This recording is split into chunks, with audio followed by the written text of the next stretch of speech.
So as you can see, the string is broken from here on the top, and whenever you remove it, the rubber will go automatically up, which will have a trouble for the fuel pump guy to again fit it back, because the rubber has already gone up. So he has to manually put this down, plus he has to keep it on the top of the car or somewhere, and then the dust will come touch the surface, which will again go inside the fuel tank. So to avoid that, I purchased this one new, and I've already fitted, you can see inside here the clips, and I'm just gonna replace the cap now.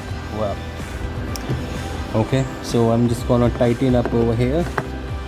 Yeah, so like this, you can tighten up over here, and it's done.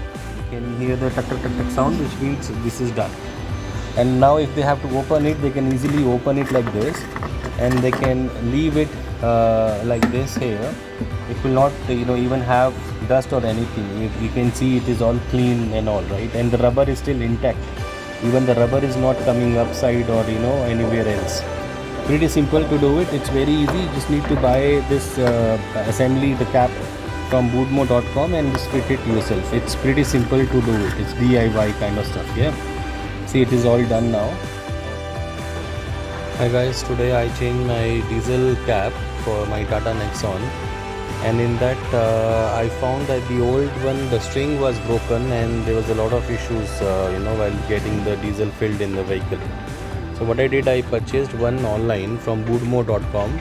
It costed a screenshot later from the Boodmo. Installation is very simple.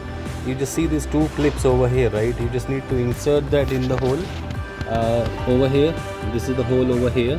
To remove the old clip, it's very simple. You just need to have a plier, a cutting plier, which you can use to press this one. I will show you one moment.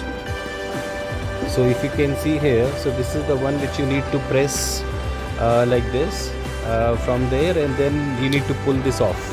Two clips in the hole. If you can see the clips over here, so these two clips needs to be inserted in the hole like this way, and you just need to press it. It will automatically fit inside. I will just show this to you.